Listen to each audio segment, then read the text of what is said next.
makakausap natin si former Senator Sonny Trillanes. Good evening, Senator Sonny. Maraming salamat po sa inyong oras. Good evening po sa inyo, Miss Ann, at sa ating mga viewers. Senator, so many questions to ask. Let's make the most out of the time that we have. First, Sara Diskaya, now in jail for the alleged 96.5 million ghost flood control project in Davao Occidental. And you have dared her to name itong Duterte-era backer who helped them secure more than 200 billion in government contracts. Can you tell us more about this, Senator? Yes, kagaya lang nitong kaso kung saan siya ay nakakulong, imposibleng nakuha niya yan nang walang politikong proponent. Meron at merong kumita dyan, that's why kumita na politiko, kaya niya nakuha yung proyekto niya. Kasi yan si Diskaya,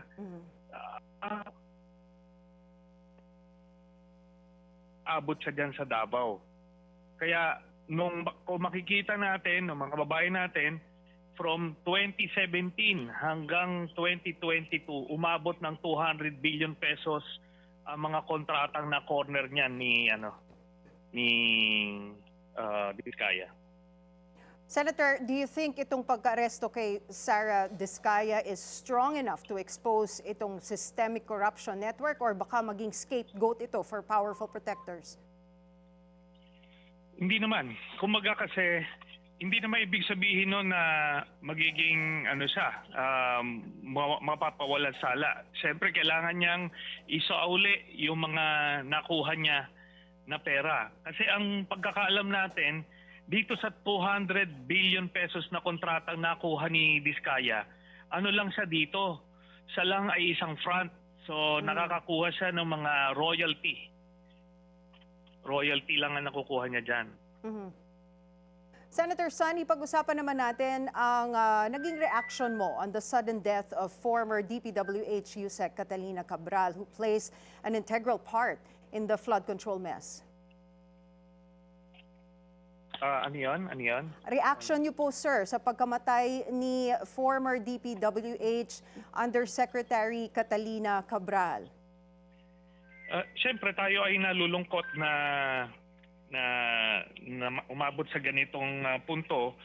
Pero overall, in terms of sa kaso, I believe kaya pa rin naman magtuloy yung mga kaso na involved.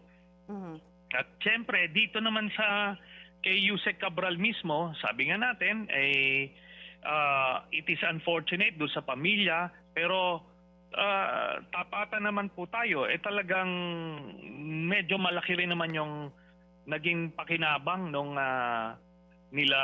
pamilya niya, bunga ng korupsyon dyan sa DPWH. Kayo po ba ay satisfied with the investigation ng PNP saying na walang foul play? Because considering the timing of these incidents right in the middle of the corruption investigations and the fact that Cabral plays a big role in this flood control scandal, the public cannot help but think that there might be a cover-up happening here. What are your thoughts on this, Senator?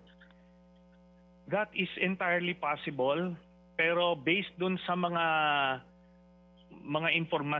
information na nakalap natin early on, yung video ng isang dumadaan na motorista, nakita talaga si Yusek Cabral na nandoon sa gilid ng bangin.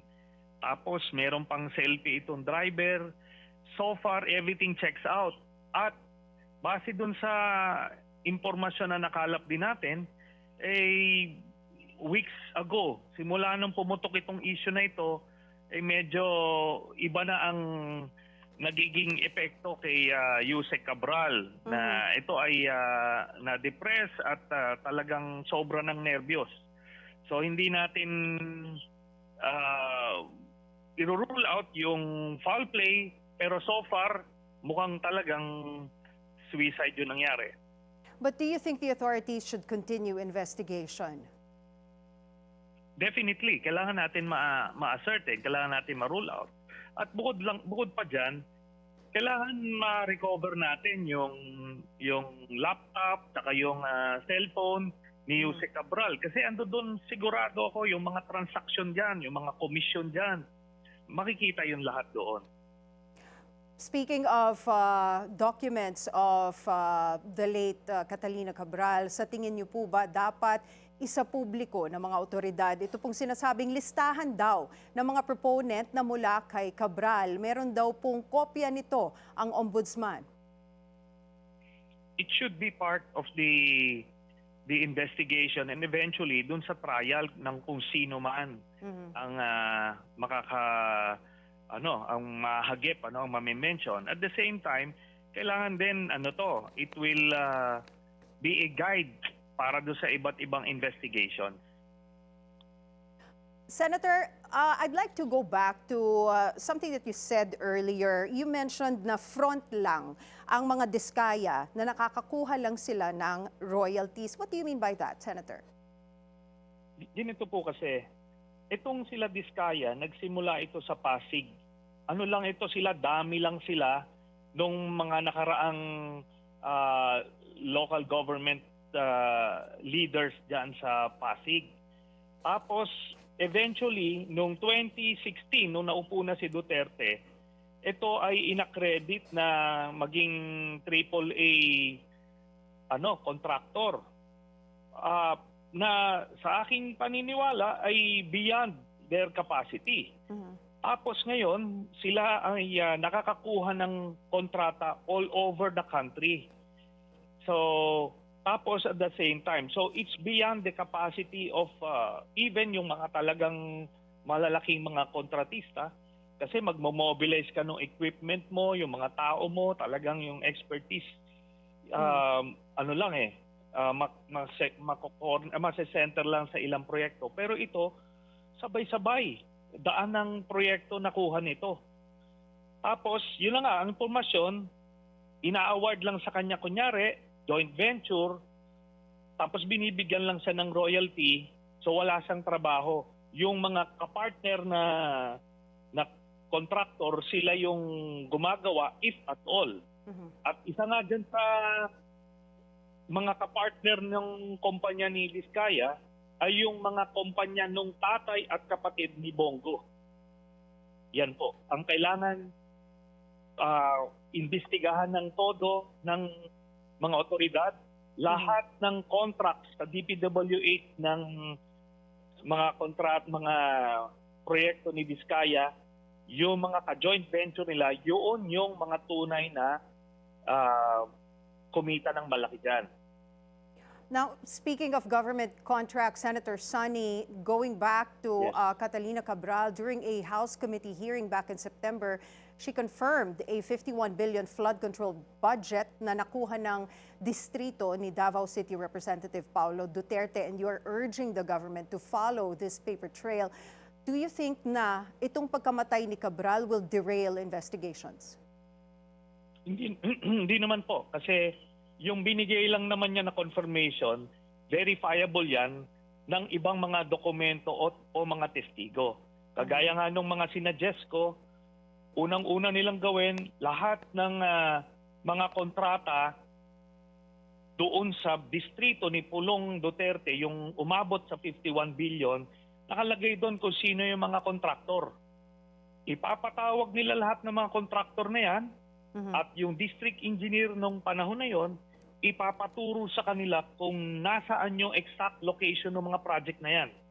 At maniwala kayo, karamihan dyan ay ghost project kasi napakaliit ng distrito na yon para lagyan mo ng 51 billion pesos worth of project. But Representative Duterte insists that walang ghost project sa kanyang distrito, Senator. Sabi niya yon, hindi nga siya sumipot dun sa ICI . Di ba? Lahat ng mga congressman at senador na pinatawag, pumunta ron. Ito hindi. Talagang mamimilipit kasi siya dyan pagka umabot, pag nag-appear siya dyan. Kasi unang-una, bakit ka nagkaroon ng 51 billion sa isang distrito mo? Ito na yung pinakamalaki na pera na involved dito sa flood control scandal na ito. Kaya dapat naman tutukan ito ng mga otoridad ng DPWH, ng ICI at ng Ombudsman. At yan ang aabangan natin. At we will keep on pressuring them to follow through dito sa investigasyon na yan. And before I let you go, Senator Sonny, itong si Senator Bato de la Rosa is still MIA sa Senado. Hindi pa din nakukumpirma kung meron na nga ba o walang arrest warrant from the ICC. Pero nakikita natin siya on social media. Ano pong komento niyo dito?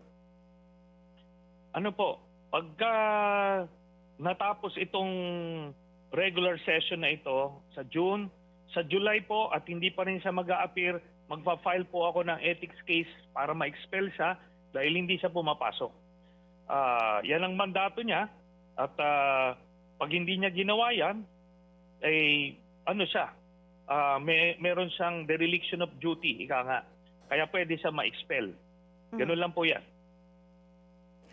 Senator, pahabol ko lang I know I already told you that was my last question, but have you heard any confirmation kung meron nga bang arrest warrant na inilabas ang ICC for Senator Bato de la Rosa? Let's just say that I wouldn't be in a position to confirm or deny that. Hayaan na natin si Bato mag-decide kung meron ba o wala. Oh, 'di ba? Kung walang warrant, sabi ng mga government agencies wala. Therefore, you don't have any reason to be absent. O tapos nagpapakita pa siya sa social media, ibig sabihin, pwede naman palang lumabas. Ba't hindi ka pumapasok? So yun po ang aabangan natin. Hayaan na natin siyang mag-isip na malalim kung meron nga bang warrant o wala. Do you have any message for Senator Bato de la Rosa, Senator Sonny? Ang message ko sa kanya, para lang mapayapa yung kanyang pag-iisip, mag-surrender na siya at samahan na lang niya si Digong doon sa dahig. Kasi sila naman talagang dalawa yung magkasabwat, kaya nangamatay yung libo-libong mga Pilipino. Ganun na lang po yan. At least may kakwentuhan si Duterte.